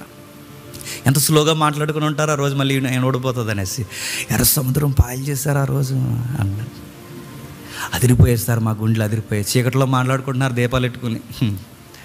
ఆ రోజు మేము విన్నప్పుడు సార్ మా ఊరు వాడ అదిరిపోయింది సార్. చిన్న రిక్వెస్ట్ సార్, మీ దేవుడు గొప్ప దేవుడు, మీరు గొప్ప ప్రజలు, మీరు ఎంపిక చేయబడిన ప్రజానికం. నేను ఒక వేష్యం, గుర్తింపు లేని దాన్ని. నేను ఈ సహాయం చేస్తాను కనుక నాదొక రిక్వెస్ట్ ఉంది, ప్లీజ్ ఆ రిక్వెస్ట్ కాదనకంటే. ఖచ్చితంగా నేడో రేపు వస్తారు, మా దేశాన్ని పట్టేసుకుంటారు. నాకు ఒక ఆశ ఉండిపోయింది, గుండెల్లో ఒక భయం ఉండిపోయింది. నా ఇంటి వారిని, మా అమ్మని, మా నాన్నని, నా అన్నదమ్ముల్ని, నా అక్క చెల్లెల్ని, నా కుటుంబీకుల్ని దయచేసి ఎవరిని ఏమనకండి సార్, బతకనిస్తారా అని అడిగింది. నేను అనుకుంటానండి, అక్కడ మాట్లేదు కానీ బహుశా తన కుటుంబం కొరకే ఆ వృత్తి చేస్తుందేమో. ఏమో తన కుటుంబం కొరకు కమిట్మెంట్ ఉన్న స్త్రీ అండి ఆమె. తన తోబుట్టువుల కొరకు, తన రక్తం పంచుకుని పుట్టిన వారి కొరకు జీవితాన్ని పెట్టుబడిగా పెట్టేస్తున్న స్త్రీ అండి ఆమె. నేడో రేపో ఈమె ఇన్ఫర్మేషన్ ఇచ్చిందంట, ఈమె షెల్టర్ ఇచ్చిందంట, ఈమెనంట మొత్తం ఇన్ఫర్మేషన్ బయటకు పాస్ చేసిందంట. ముందు ఈవెన్ లేపేయండి రా అని ఇన్ఫర్మేషన్ లీకేస్తే లేపేస్తే ఆమె రిక్వెస్ట్ పెట్టుకుంది, ఒక అర్జీ పెట్టుకుంది, లేపేసినా లేపేయచ్చుగాక, కానీ నా ఫ్యామిలీని మాత్రం చెప్పండి ఏమనకంటే. ప్రాణాన్ని, బాగా వినండి, ప్రాణాన్ని రిస్కులో పెట్టి, ప్రాణాన్ని ప్రమాదంలో పెట్టి, జీవితాన్ని ప్రమాదంలో పెట్టి ఎవరి కోసం బతుకులాడుకుంటుందండి? నా కుటుంబాన్ని రక్షించండి. వచ్చిన విశ్వాసులైన మిమ్మల్ని అందరినీ అడుగుతున్నాను, మీ కుటుంబాల కొరకు మీకు భారం ఉందని నేను అడుగుతున్నాను. నేడో రేపో యేసు ప్రభు దండయాత్ర మీద రాబోతున్నాడు తెల్లని గుర్రం ఎక్కి. ఎవడ క్రియ చెప్పిన వాడికి ప్రతిదండన చేయబోతున్నాడు. ఉగ్రత కుమ్మరించబోతున్నాడు. ఏడో రేపో మన కుటుంబీకులందరినీ, ఎవరెవరి విశ్వాసులు కాదు, ఎత్తుకెళ్ళిపోవడానికి రాబోతున్నాడు. ఏగులు వారిగా ఎక్కడెక్కడ ఏం జరుగుతుందో ముందు దేవదూతలు వస్తారు, జరిగిన ఇన్ఫర్మేషన్ పట్టుకెళ్ళి ఆ రోజు మెస్సయ్యకి ఇస్తారు. మెస్సయ్య వేగముగా గుర్రాల మీద వస్తాడు, ఈ లోకానికి తీర్పు తీర్చబోతున్నాడు. ఆ రోజు నీ కుటుంబం చచ్చిపోతే ఏమైపోతారో కనీసపు ఇంకిత జ్ఞానం నీకుందా? ఈమె ఇలా సెల్ఫ్ ఆలోచించుకోవచ్చండి. ఈరోజు సెల్ఫీ యుగంలో నడుస్తున్నాం మనం. నా మట్టుకు నేను రక్షించాను, నేను హెల్ప్ చేస్తాను, మీరు దండయాత్రకు వచ్చినప్పుడు నన్ను జ్ఞాపకం చేసుకోండి అంటే అయిపోయింది. మీరు మా మీదకి దండయాత్రకు వచ్చినప్పుడు నన్ను జ్ఞాపకం చేసుకోండి అంటే అయిపోయింది. కానీ ఆవిడ అలా అంటలేదు. మా ఇంట్లో వాళ్ళందరినీ అంటే తన సెల్ఫ్ ఆలోచించుకోవట్లేదు. ఈరోజు ఒకే కుటుంబంలో పుట్టి ఎవడికి వాడికి సంబంధం లేకుండా సెల్ఫ్ కోసం బతుకుతున్నామండి మనం. నేను రక్షింపడ్డాను దేవుని కొరకు, నాకు తెలిసింది సత్యం, నేను వచ్చాను దేవుళ్ళలోనికి, నా కుటుంబీకులందరూ నా బంధువులందరూ రావాల్సిన అవసరం లేదని ఏ రోజన్నా మన వెనకున్న బంధువర్గం కొరకు పరుగులాట భారం మనకుంది చెప్పండి. సెల్ఫ్ సెల్ఫ్ సెల్ఫ్ ఎక్కడికక్కడ సెల్ఫ్, నేను బాగుంటే చాలు. ఈరోజు గొడవలేడు చెప్పినా నా లైఫ్లోకి మీరెవరు రావడానికి అంటున్నారు. సెల్ఫ్. మీరెవరు నా లైఫ్ నిర్ణయించడానికి? సెల్ఫ్. ఎక్కువగా నా మీద నటించడానికి కేసు ఎట్టేస్తానేమనుకుంటున్నారు అంటున్నారు. కేసు ఎట్టేస్తారట అని అడుగుతున్నాను. అమ్మకి కూతురికి పడదు, కూతురికి అమ్మకి పడదు, కొడుక్కి నాన్నకి పడదు, ఎవరికి వేరకు బంధువు లేదు, ఎవరు సెల్ఫ్ కోసం వాళ్ళు బతుకుతున్నారండి. దేవుడు నమ్ముకున్నా అన్న పేరే తప్ప నా నేల కోసం అన్నదమ్ములు చెప్పండి కొట్టుకు చచ్చిపోతారండి. నేడు రేపు యేసుక్రీస్తు వస్తే ప్రభువా నా కుటుంబీకులందరూ ఏమైపోతారు, నా కుటుంబీకులందరూ ఏమైపోతారు, నేను నిత్యత్వంలో ఉండి నా ప్రియులందరూ నరకంలో ఉంటే నాకంత హ్యాపీనెస్ ఉండదు ప్రభు అన్న థాట్స్ నీకు రావట్లేదా? ఒక సంవత్సరం కనబడకుండా మనం ఏదైనా ఊరు వెళ్తే, ఒక సంవత్సరం 2 సంవత్సరాలు కనబడకుండా ఏదైనా ఊరు వెళ్తే మన మైండ్స్ ఎలా ఉంటాయంటే టాటా చెప్పేటప్పుడు. నన్ను ట్రైనింగ్ పంపించారు, ఇక్కడే ట్రైనింగ్కి సంవత్సరం ట్రైనింగ్కి వెళ్ళాను. మా అమ్మ నాన్న అక్కడే వదిలేసాను. మా ఊళ్ళో అక్కడ వరకు రావద్దు, ఎందుకంటే ఇక్కడికి వస్తే మళ్ళీ ఆ వ్యాపారం అంతా నేను చూడలేదని అక్కడే వదిలేసాను. ఇక్కడికి వచ్చారండి, ఇక్కడే మేము బస్సులు ఎక్కాం. ఎస్పీ ఆఫీస్ ఉందిగా, ఆ ఎస్పీ ఆఫీస్లో బస్సులు ఎక్కువ. ఇక్కడి నుంచి మమ్మల్ని బస్సులు మీద ట్రైనింగ్ తీసుకెళ్తారు. ఆ రోజు మా బ్యాచ్లో వాళ్ళ కోసం వాళ్ళ పేరెంట్స్ ఏడుస్తున్న చూడాలండి. టయ్యాను తినరా, టయ్యాను తిను, పచ్చడెట్టానే జాడీలో పచ్చడెట్టానే, బయట తిరగకు ఎక్కువ, ఎండకాడ గ్లూకోజ్ తాగా, జాగ్రత్త నాన్న. ఆ రోజు ఒక ఉంటాడు, పేరు చెప్పాలండి, వాళ్ళ అమ్మకు బాగా ఇష్టం అనుకుంటాడు, కొంగసారి బిడ్డ అనుకుంటున్నాడు. కొంచెం మృదువుగా బతికిన బిడ్డలు ఉంటారు కదండి, ఆడ అలాగే ఉంటాడులేండి చూడడానికి, ఆడు ఫిజిక్ అదిని. వాళ్ళ అమ్మ ఇలా చేయి పెట్టింది, ఇలా పట్టుకున్నాడు, జాగ్రత్త నాన్న బస్సు కదులుతుంది, జాగ్రత్త నాన్న, జాగ్రత్త నాన్న, జాగ్రత్త నాన్న, జాగ్రత్త. ఆడంతా ఎత్తైన మనిషి కూడా వాళ్ళ అమ్మని అలా వదిలి వెళ్ళిపోతున్నప్పుడు ఆడు ఏడుస్తూ అమ్మా అమ్మా వెళ్తున్నానమ్మా అని ఆడి సీట్లోకి ఆడపిల్ల ముఖం దించేసుకుని అలా ఏడుస్తుంటే మాకు ఏడుపు వచ్చింది. ఎందుకంటే వాళ్ళ అమ్మకి వాడికి ఉన్న బాండింగ్ అది. మీకు మాట నేను చెప్పనా, ఒక సంవత్సరం ట్రైనింగ్కి వెళ్ళడానికి ఎడబాటుకి మనం తట్టుకోలేకపోతున్నామే. రేపు యేసుప్రభు వస్తాడు, మన ప్రియులు మన చేతులు పట్టుకుని ఒకవేళ ఉంటేనే మళ్ళీ చెప్తున్నాను, పునరుద్ధానంలో జరిగితే లేదు ఇప్పుడే వస్తే ఇలా చేయి వదిలి ఒకసారి వాళ్ళు అలా వెళ్ళిపోతుంటే ఆ సీన్ ఎలా ఉంటుందో ఒకసారి ఊహించుకోండి. ఇది సంవత్సరం తర్వాత మళ్ళీ కలిసే ట్రైనింగ్ కాదండి, మళ్ళీ వాళ్ళ ముఖాలు మనకి కనపడవు. నేడో రేపో మన ఇంట్లో వాళ్ళు చచ్చిపోతే, నేడో రేపో మన ఇంట్లో వాళ్ళు చనిపోతే, వాళ్ళ నిత్యత్వానికి వెళ్ళకపోతే ఏంటి పరిస్థితి చెప్పండి? అగ్నిగుండగానికి ఆహుతి అయిపోతే ఏంటి పరిస్థితి చెప్పండి? నా ప్రియులు, నన్ను కన్నవారు, నా తోబుట్టువులు, నాలాగే రక్తం పంచుకు పుట్టినవారు, నా స్వజనులు, నా ప్రాంతంలో, నా ఈదుల వాళ్ళు, నా ప్రజలు, వీళ్ళందరూ ఏమైపోతారు? నన్ను చక్కగా పలకరించే వాళ్ళు వీళ్ళ నరకానికి పోతే ఏమైపోతారు రేపు?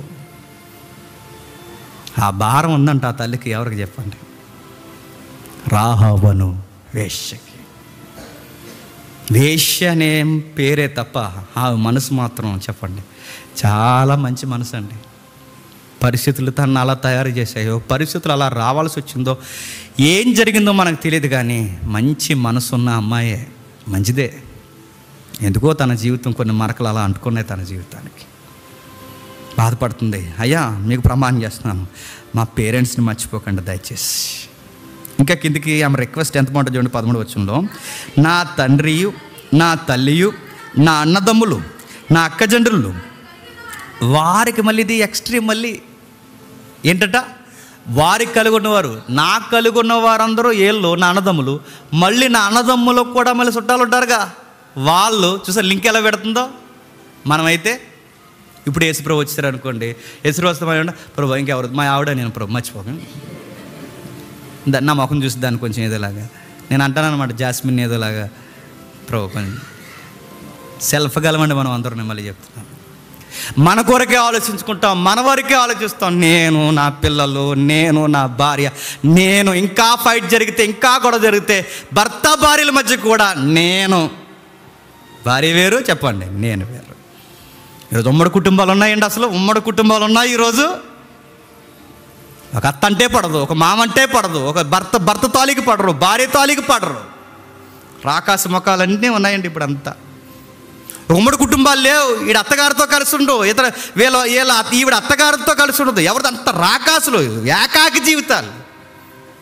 ఆమె ఎలా కోరుకుంటుంది, సార్ నా సైడ్ మా పేరెంట్స్ని అందరూ రక్షించండి, అలాగే మా అన్నదమ్ముల సైడ్ కూడా ఇంకా పేరెంట్స్ ఉన్నారు, వా సైడ్ నుంచి కూడా వాళ్ళు రక్షించండి, మొత్తం సార్ వీళ్ళందరినీ కొంచెం ప్లీజ్ నేను హెల్ప్ చేశాను మర్చిపోకండి అంటే, దేవుడు తన ప్రజల ద్వారా అంటున్నాడు, మర్చిపోమమ్మా, మేమెవరో తెలుసా, యెహోవా బిడ్డలం, మాట అంటే మాటే, అంతే.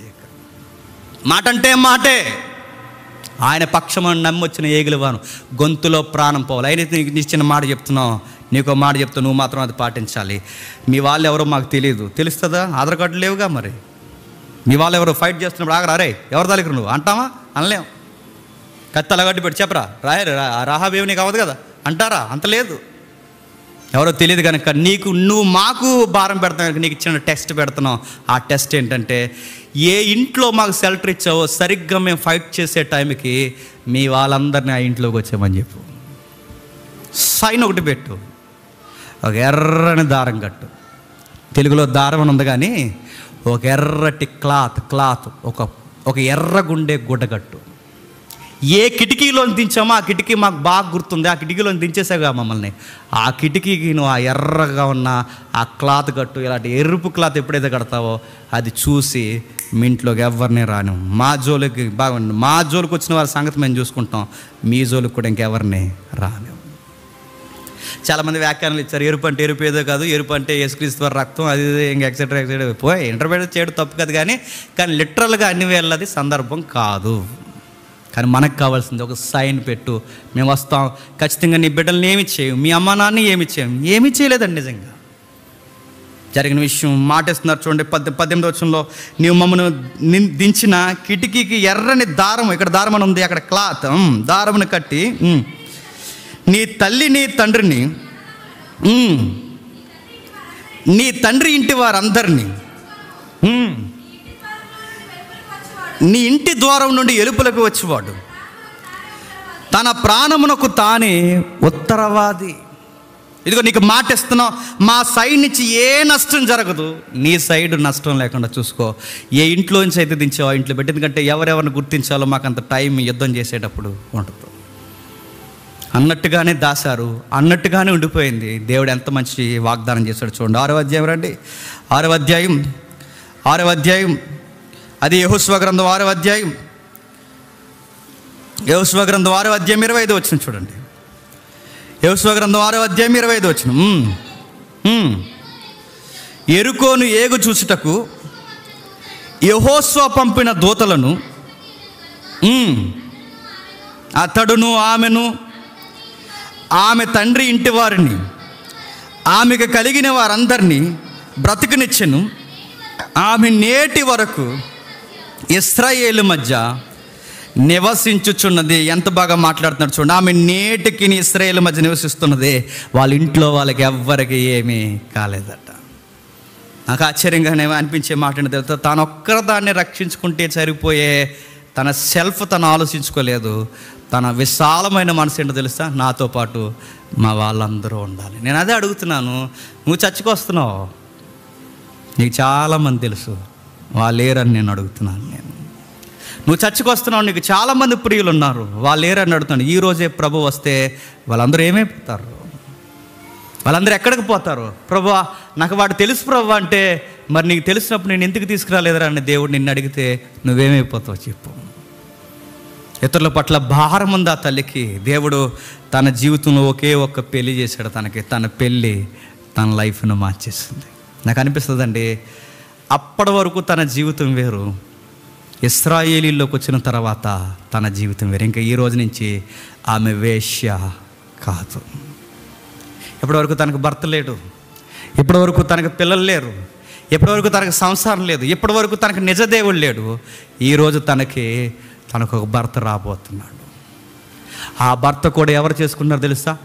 యోధా గోత్రంలో ఉన్న సల్మాను చేసుకోబోతున్నాడు. తనకు భర్తనిచ్చాడండి దేవుడు. ఒక్క మ్యారేజ్ బాగా, ఒకే ఒక్క పెళ్ళి, 1 నైట్లో తన లైఫ్ మారిపోయిందంటే దేవుడు మార్చేశాడు తన జీవితాన్ని. రెప్పపాట్ల తన పెళ్ళిలో తన జీవితాన్ని పూర్తిగా మార్చేశాడు. అందుకే క్రొత్త నిబంధనలో రాస్తున్నప్పుడు పర్టికులర్గా ఆ జీనియాలజీ రాస్తున్నప్పుడు ఆమె ముందు తీసేసిన పదం ఏంటో తెలుసా? వేశ్య అనే పదం తీసేశాడు. చూడండి ఒకసారి మత్తయి సువార్త మొదటి అధ్యాయం 5వ వచనం. సల్మాను రాహాబునందు బోయాజుని కనెను. నిజానికి రాహాబును వేశ్య అనాలి ఈ వంశవృక్షంలో, కానీ ఆ వంశవృక్షంలో వేశ్య అనే పదాన్ని తీసేశాడు. ఏం పేరు పెట్టాడు చెప్పండి? రాహాబు. రాహాబు ఎవరిని చేసుకుంది? ఒక యూదుని చేసుకుంది. పైగా ఈ యూదులు ఏం చూసి చేసుకుని ఉంటారు చెప్పండి? ఇవిడికి సాక్ష్యం ఉందా? ఇవిడి గురించి ఇరుగు పొరుగు వారు ఎవరైనా మంచి మాటలు చెబుతారా? ఇవి గురించి ఏమీ లేదు. కానీ ఒక యూదుడంటే యేసుక్రీస్తు పుట్టబోయే ఒక తెగలో ఉన్నవాడు ఎలా చేసుకున్నాడు ఈమెని? ఏం చూసారు? అమ్మాయికి కట్నం ఎంత ఇస్తుంది, అదెంత ఇస్తుంది, ఎత్తుందా, కలర్ ఉందా, ఇవేమీ చూడలేదండి. ఆ సల్మాన్ అనే అబ్బాయి ఆమెలో చూసింది తెలుసు. ఆమె డిజైర్ చూశాడు, ఆమె ఫైత్ చూశాడు, ఆమె విశ్వాసం చూశాడు, ఆమె కోరిక చూశాడు. అది నచ్చింది యూదులకి. బతికితే అలా బతకాలరా, చూసి నమ్మిన మనకన్నా చూడక నమ్మింది. అది ఇల్లాలకు ఉండాల్సిన లక్షణం. ఎంత గుట్టుగా, ఎంత బాధ్యతగా, ఎంత చక్కగా మన దేవునికి సహాయం చేసింది. ఆమె డిజైరే నాకు నచ్చింది, ఆమె విశ్వాసం నాకు నచ్చింది. నేను చేసేసుకుంటాను. గతం నాకు అనవసరం, ఆమె జీవితం నాకు ఎలా ఉందో నాకు అనవసరం. దేవుడు తెలియక ముందు ఆమె జీవితం వేరు, దేవుడు తెలిసిన తర్వాత ఆమె జీవితం వేరు. ఈరోజు నేను ఆమెను పెళ్లి చేసుకున్నాను. సల్మాన్ అనే వ్యక్తి ఆమెను పెళ్లి చేసుకుంటే ఆవిడకి ఎవరు పుట్టారో తెలుసా? రూతు గారి భర్త పుట్టాడు. లాస్ట్ వీక్ చూసాంగా, రూతు గారి భర్త పుట్టారు. రూతుకి ఇద్దరు కలిసి ఎవరు పుట్టారు? ఆ ముత్తాతల మళ్ళీ ఒకడు పుడితే ఆ చివరిలో ఒక ఆయన పుట్టాడు. దావీదు గారి నాన్నగారు పుట్టారు. దావీదు గారి నాన్నగారికి ఎవరు పుట్టారు? దావీదు పుట్టాడు. దావీదు వరుసలో ఎవరు పుట్టారు? యేసుక్రీస్తు పుట్టాడు. ఒక్క మాటలో చెప్పాలంటే ఒకప్పుడు వేశ్య యేసుక్రీస్తుకి తల్లి అయిపోయింది. ఈ దేవుడు ఎలాంటి చెప్పినా, ఆయనకి నచ్చితే, ఆయన దగ్గరకు వస్తే ఎలాంటి రోతగతమైన కడిగేసి చెప్పండి తల్లిలాగా మార్చేసుకుంటాడు. గుర్తుపెట్టుకోండి. నీ విశ్వాసం ఆయనకి నచ్చాలి, నీ క్రియలు ఆయనకి నచ్చాలి. అందుకే యాకోబు అంటాడు, ఆమె విశ్వాసం వలన క్రియలను జరిగించను, అందును బట్టి ఆమె సాక్ష్యము పొందెను. ఏం క్రియ జరిగించింది? నమ్మింది. అయ్యా మీరు ఖచ్చితంగా దేశాన్ని తీసేసుకుంటారని మాకు తెలుసు, మీరు ఖచ్చితంగా దేశాన్ని ఆక్రమిస్తారని తెలుసు. ఆ టైంలో నన్ను మాత్రమే కాదు, ఒకవేళ నేను పోయినా, ఆ అర్థాలు కూడా ఉన్నాయి, నేను పోయినా నా ఇంట్లో వాళ్ళందరినీ కాపాడండి అయ్యా ప్లీజ్ అంటే. ఇతరుల పట్ల భారం కలిగిన తల్లి ఎవరు చెప్పండి? వేశ్య. అందుకే ఆ వేశ్య అన్న పదం పక్కకు తోశాడు. రాహాబు నాకు నచ్చింది అన్నాడు. రాహాబు దేవుడికి నచ్చింది. రాహాబు దేవుడికి నచ్చింది కనుకే దేవుడు వంశవృక్షంలో పెట్టాడు. ఒక్క పెళ్ళితో తన లైఫ్ మారిపోయింది. ఒకే ఒక్క కార్యంతో తన జీవితం పూర్తిగా మారిపోయింది. తన జీవితాన్ని మార్చడానికి దేవుడు ఏగుల వారిని తన ఇంటికి పంపాడు. ఈమె మనసు ఎరిగిన దేవుడు కనుక తన దగ్గరకు వచ్చాడు. మరలా నేను ముగించేస్తున్నాను. ఒకప్పుడు వేశ్య, ఇప్పుడు ఈవిడెవరు? దేవుని పిల్లల్లో ఒక చక్కటి సంసారి.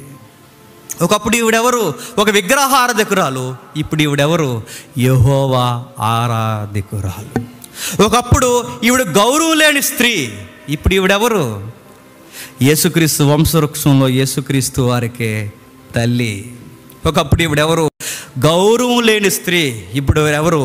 రాహాబ్ అంటే యేసుక్రీస్తు వంశవృక్షంలో దావీదుకి చెప్పండి జేజమ్మ. తెలుసుగా జేజమ్మ అంటే? అమ్మలనగా అన్న అమ్మ. అది ఎంత ఘనతగా మారిపోయింది. ఒకప్పుడు మేడ మీద ఎక్కడో ఉండి తప్పుడు పనులు, చీకటి పనులు నైట్ లైఫ్ బతికేది, రాత్రి జీవితం గడిపేది. ఈరోజు దేవుడు పగటి వేళ జీవితంలోకి తీసుకొచ్చాడు. అనేకులకు ఈ రోజుకి ఆదర్శం అయిపోయింది. మన దేవుడు ఎలాంటి తెలుసా? ఆయన దగ్గరికి రండి, గౌరవం లేని మనకి గౌరవం ఇస్తాడు, రోత జీవితాలు కడిగేస్తాడు. ఇతరుల కొరకు ఆలోచించండి, మన దేవుడు మన కొరకు ఆలోచించడం స్టార్ట్ చేస్తాడు. ఒక ఉదాహరణ చెప్పి నేను ముగించేస్తాను. జిమ్ ఎలియట్ అని ఒక మిషనరీ ఉన్నాడు. ఒకసారి చూడండి, నేను ముగించేస్తాను. కుర్రోడండి, బాగుంటాడు, కొత్తగా పెళ్ళయింది, ఒక బాబు పాప పుట్టారు ఆయనకి. వాళ్ళ ఆవిడ కూడా చక్కగా ఉంటుంది. వీలైతే ఆమెను కూడా చూపించండి. ఆయనకి తన భార్య ఆ బిడ్డ పుట్టింది.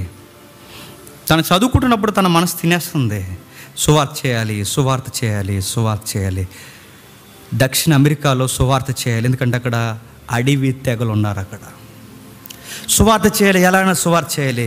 ఆయన 4 5 మాటలు బట్టి ఇవ్వడట. 5 మాటలే ప్రసంగం. ఎప్పుడు ఎవరి దగ్గరికి పోయినా ఆ ప్రసంగమే చెప్పివాడట. ఒకటే ప్రసంగం. ఆ ప్రసంగం చెప్పి చాలామందిని రక్షించాలని ఆతృత కలిగేవాడట. ఆ టైంలో ఆయన పుట్టిన దేశానికి ఏదైతే దక్షిణ ప్రాంతం ఉందో ఆ ప్రాంతంలో అడవి తెగలు ఉన్నారు. వాళ్ళకి సువార్త చెప్పాలని ఆ జెట్ ఉందో చూసారా, మినీ జెట్, ఆ జెట్ వేసుకుని ఆయన బయలుదేరి వెళ్ళాడు. ఆ మినీ విమానం వేసుకుని వెళుతున్నప్పుడు వీళ్ళకి ఆహార పొట్లాలు వేస్తున్నాడు పైనుండి. వీలైతే ఆ తెగ విమానం దగ్గర కూర్చుంటారు, ఆ ఫోటో కూడా వేయండి. ఆ తెగలకి ఇలా పైనుండి భోజనం పొట్లాలు వేస్తున్నప్పుడు తెగలు నవ్వుతున్నట్టు కనిపించారట. చూసారా ఆ తెగ ఎలా ఉన్నారో? ఆ నవ్వుతున్నట్టు కనిపిస్తుంటే ఈయన ఏమనుకున్నాడంటే, వాళ్ళు నవ్వుతున్నారు, మనతో సానుకూలత చూపిస్తున్నారు, మనం వాళ్ళ దగ్గరికి వెళ్ళినా ఏమనరు అనుకుని అమాయకంగా వాళ్ళ మధ్యకి ఫ్లైట్ని దించేశాడు. దిగిన వెంటనే బాణం గురి చూసి కొట్టారు. కొట్టిన వెంటనే అక్కడికక్కడే చనిపోయాడు. మనిషి ఇంకా కొన ఊపుడుతో మిగిలిన వారు ఉండగా, అంటే తనతో పాటు జతగాలు ఎవరైతే ఉన్నారో వాళ్ళని ఈయన్ని అక్కడక్కడ చూస్తుండగానే ఫటాఫట్ కట్ చేశారు. మనిషి ఇంకా విలవిల కొట్టుకుంటుండగానే కొంతమందిని తినేశారు, ఘోరంగా తినేశారండి, ముక్కలు తినేశారు. తన భార్య ఇంటి దగ్గర ఉంది, ఇంకా రాడు. తన భార్యకి అర్థమైంది, నా భర్తకి ఏదో జరిగింది అని. ఉట్టిన కొంతమంది టీవీని వెనకేసుకుంది, ఎతకడానికి వెళ్ళింది. నా భర్తకి ఏమైందంటే అక్కడక్కడ మాంసం ముద్దలు దొరికే. తను గుర్తుపెట్టింది, ఇది నా యజమానుడి యొక్క దేహమే, నా యజమాని తెగవారు తినేశారు. ఏడుస్తూ అయ్యో అని ఏడుస్తుంది. చంటిపెట్టు ఉంది, అయ్యో అని ఏడుస్తుంది. ఏడుస్తూ ఆ మోకాలు వేసి ఒక మాట అంది, దేవా ఈ బాధను తట్టుకునే శక్తిని నాకు ఇవ్వు. ఏ తెగను రక్షించాలని నా భర్త ఇలా అసువులు బాసాడో ఆ తెగను మార్చగలిగే శక్తిని నాకు ఇవ్వు. నా భర్త చేయలేని సువార్త నేను చేస్తాను అని కంకణం కట్టుకుంది. ఆ ఏరియాకి వెళ్ళింది. మాట్లాడగా ఎవ్వరు మాట్లాడదు. ఒక వృద్ధురాలు, నా తెగకి ఎక్కడో వయసు అయిపోయి దూరంగా పోతున్న ఒక వృద్ధురాలను మార్చింది. ఇలాంటి సభకు తీసుకొచ్చింది. తన ప్రసంగానికి ముందు ఒక పాట పాడమంది. వాళ్ళ లాంగ్వేజ్లో ఏదో పాట పాడింది, అది ఎవరికి అర్థం అవ్వలేదు. ఈవిడ వివరించింది ఇంగ్లీష్లో, పాటకు అర్థం ఇదని. అందరు నిశ్శబ్దమైపోయారు.